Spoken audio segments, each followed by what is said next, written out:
So now you're stuck in the house and you have a bunch of time in your hand. Well, now is the perfect time to sit down and figure out this whole meal prep thing. And that's what we're going to talk about in today's video.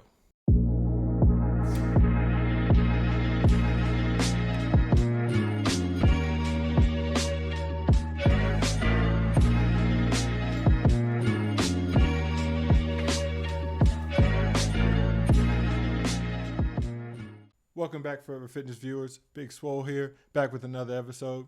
I know things out there are looking a little crazy. Gyms are getting shut down, and everyone's trying to turn their house into a janitor's closet for some reason. But now, better than ever, is the perfect time to look at what you're eating. Do you ever sit back and think, what am I eating on a daily basis? How much am I consuming?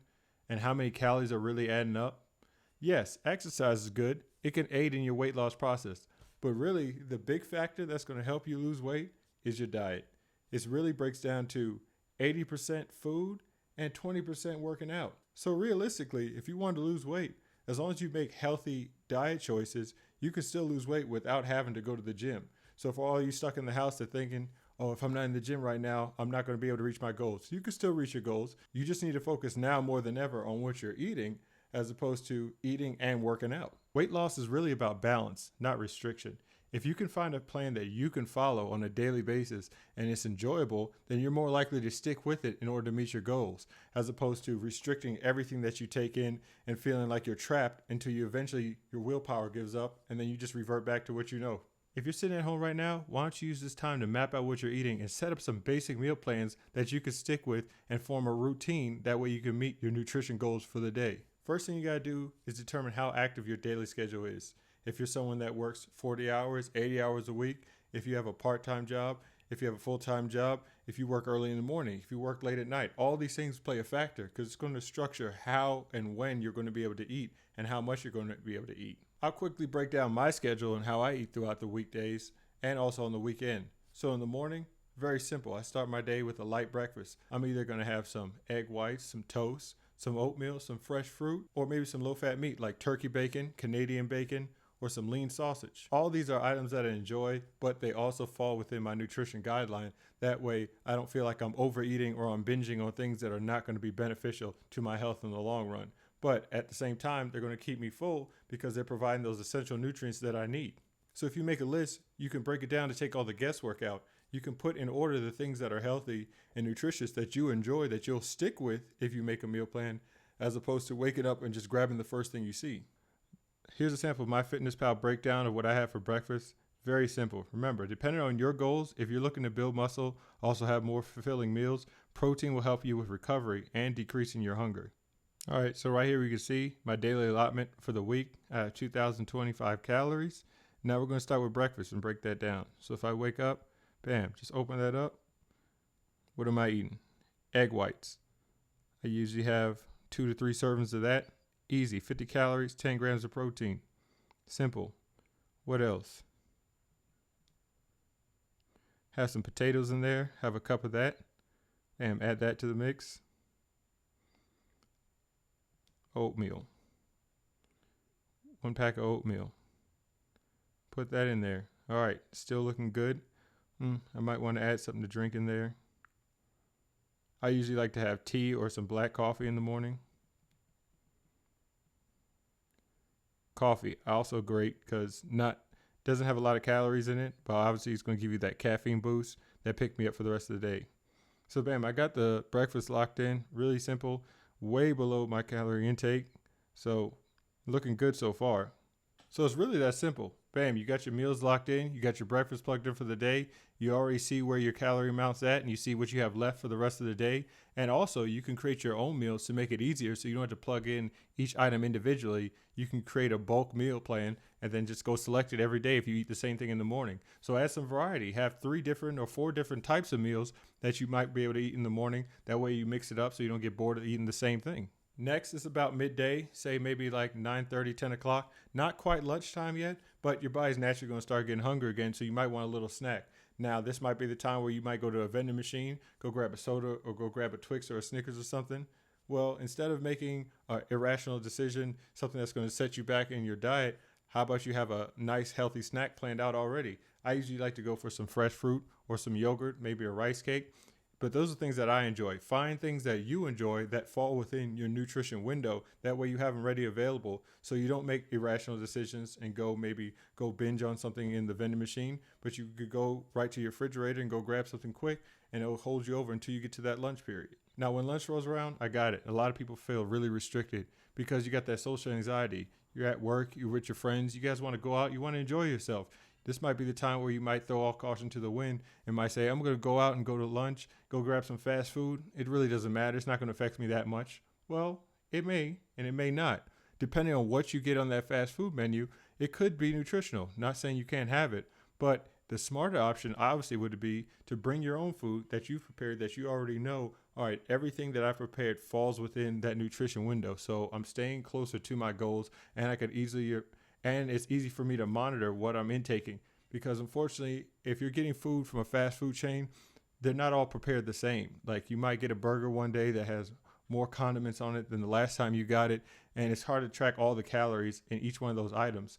So it's really going to be hard determining if you're really meeting your nutrition goals or if you're spilling over calorie wise. The thing that works best for me, if I eat breakfast at home, that's one thing. But if I know that I'm not going to be able to get breakfast till later on in the evening, or maybe even lunch later on in the evening, I have my meals already prepared. And I have something as simple as just these trays. These little meal trays, I got like 25 of them, easy at my local Walmart, $10.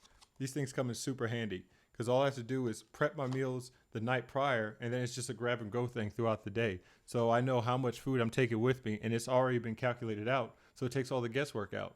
It seems like a lot at first, but once you get used to that system, it's really simple. I have literally like 15 to 20 meals that I already have laid out. All I have to do is prepare them, package them, and then in the morning I can grab and go and choose which ones I want to mix it up throughout the day to add some variety. That way I don't get bored, and I also know I'm meeting my nutrition goals. So for me, for lunch, I usually have a combination of either steak, shrimp, or chicken, and they're all ready frozen bags. So really all I do is separate the portions according to the portion size, measure it out. That way I already know how much protein I'm getting for the day.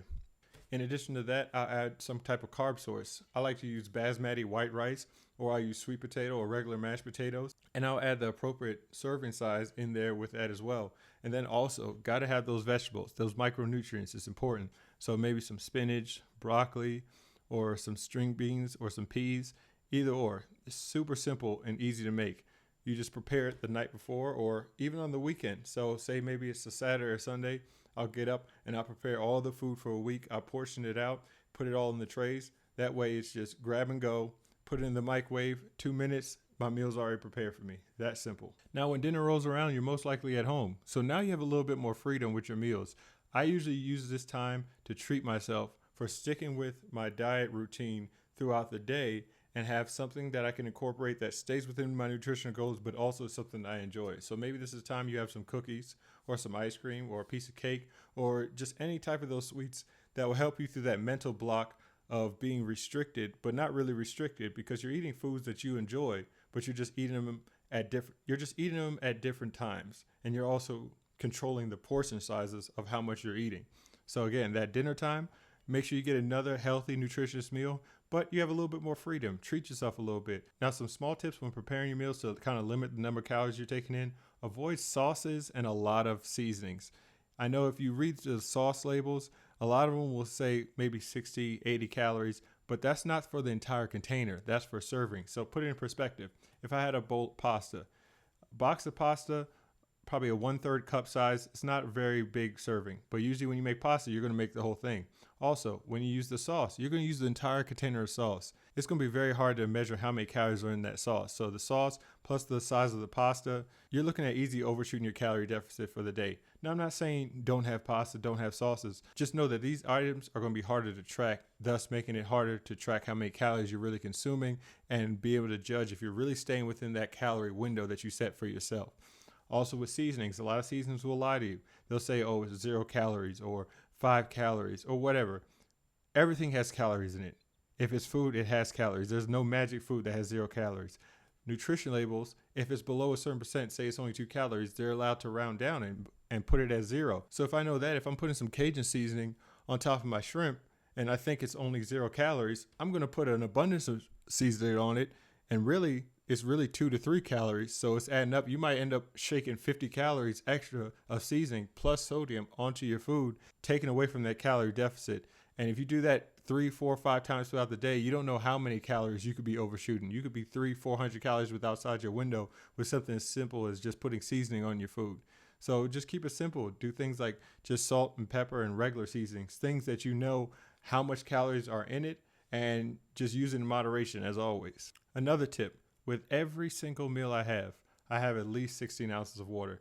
Your body runs on water. It's going to keep you revitalized, as opposed to pairing all your meals with some kind of sugary drink, maybe like an energy drink or soda. Just try to drink as much water as you possibly can throughout the day. I prefer a lot of coffee and tea throughout the day. And if I do have something sweet, it might be some juice, but it's obviously going to be 100% juice with not any added sugar, because juice by itself already calorie dense. But on the bright side, it does have nutrition value. If you have a lot of orange juice, that vitamin C content is good. If you have apple juice, again, a lot of nutrients. But just know there's going to be a lot of added sugars in some, and some are going to be better than others. So now that you got your entire diet planned out, you got your breakfast, you got your lunch, you got your dinner, you got your snacks, you're sticking with it Monday through Friday. Bam, you got all these days throughout the week lined up. Now, I want you to designate one day out of the week where you treat yourself. Yeah, this is that one day where you just say, you know what? I'm going to enjoy that ice cream sundae, or I'm going to have some pizza, or I'm going to have that cheeseburger. Why is that? It is okay to enjoy your diet, because if your diet is not enjoyable, you're not going to stick with it. You cannot restrict yourself and think that you're going to go 90 days eating grass and twigs and that you're going to lose weight, because eventually you're going to break. Your mind is going to give up and you're going to revert back to what you were doing before, which is, I'm going to binge all the things that I've been missing. So now you're going to lose all that progress that you made over time. So it's okay. Designate one day out of the week. Don't get too crazy with it, but do set it as a reward for you sticking with your routine throughout the weekday. And maybe on a Saturday, you go out and again, enjoy yourself a little bit. This is also going to help too reset your metabolism, because after a while, your body eating clean and healthy, your metabolism is going to naturally slow down, because it's going to regulate and say, hey, you're not burning that much energy and you're really efficient at what you're eating. So we're going to slow down and not burn as many calories. You throw like a cheeseburger or a pizza in there every once in a while, it's going to throw your body off. Your metabolism is going to be like, oh, we don't know how to process this. We need to ramp back up to burn this off, because he doesn't usually eat this, or she doesn't usually eat this. So it is okay to have a cheat meal, but again, in moderation, because if you overdo it, you're just going to negate all the hard efforts that you've been doing throughout the week. When it comes to eating, stop guessing. Make a plan that works for you. Set up the foods that you like to eat and add in there some healthy foods, and just have a good, healthy balance. Like I said, it's about balance. It's not about restriction. If you can stick with your routine for a consistent basis, you will see results. If it's enjoyable, you're more likely to stick with it. But again, it's all about moderation. So stay encouraged to keep meeting your goals and stay fit. And I'm going to keep pushing you every step of the way. Big Swoll out.